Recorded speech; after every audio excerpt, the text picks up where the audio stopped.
My G-Master 24-70 versus the Sony Zeiss 55 has been one of my most popular videos. I've received a lot of comments saying they'd like to download the full-size samples and also could I try it at various f-stops. So here we are back at the test site and I'm going to give the test another go.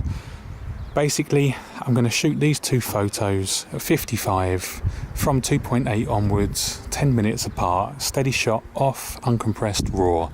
If you want to see full-size versions, go to SPDTDL.com/tutorials. So, no need to wait. Let's get that G-Master on test. Here we go. So into Lightroom we go. On the left is the prime. On the right is the zoom. We're at 2.8. I'm thinking really here, with the prime being stopped down, it should be light years ahead. So let's jump in and have a look, see what we can see. And yeah, as expected, the prime much sharper in the center. Let's move out. Yeah, better in the corners. Okay. Now, if you're looking on a phone or something, please go to spdtdl.com/tutorials and download full res versions of this for yourself.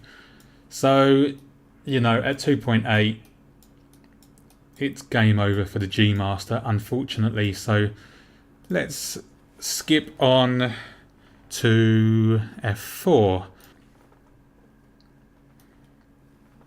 And yep, prime still winning at this point. Can see here on the gate much more sharpness. Let's check the corners, and yeah, much better in this area as well. So yeah, that's a win for the Sony Zeiss again, unsurprisingly, considering just how good that lens is. Let's move on to 5.6 to see if the G can pull back. Let's get peeping. Okay, so this is where the balance starts to even out slightly at 5.6. The prime is still winning, but the G is certainly putting up a much better fight at this point. But the prime still takes the crown. Let's check some cornering. And yeah, prime still winning at this stage. Let's move it on to f8. Let's see if the G is finally level pegging. Oh, okay. Seems we have found a sweet spot here. A lot harder to tell now.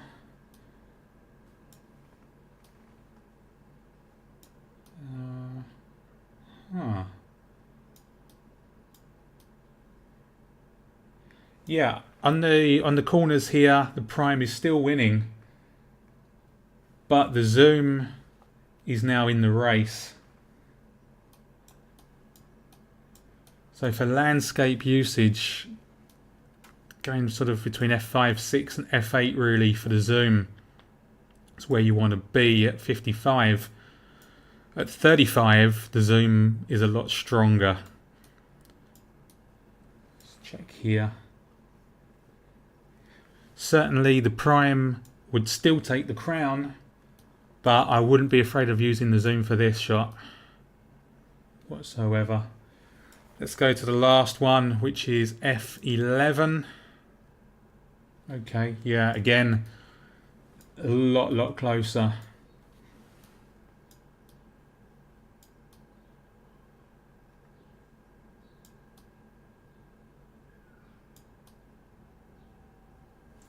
Yeah, I would say the prime still takes it by a hair there. Yeah, on here you can see more detail for the prime. But again, the zoom is in this race here. I wouldn't be afraid of using the zoom for this shot either.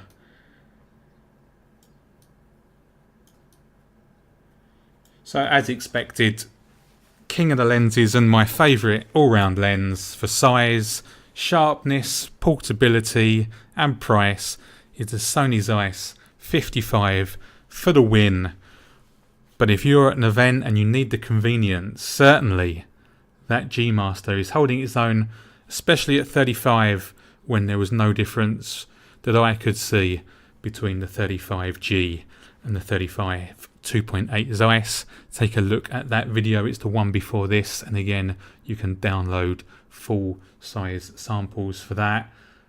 To be fair though, if you're only looking at these without pixel peeping, you're going to be pushed really to tell the difference from f4 onwards. So depends what your application is, horses for courses, and as usual guys, it's been emotional.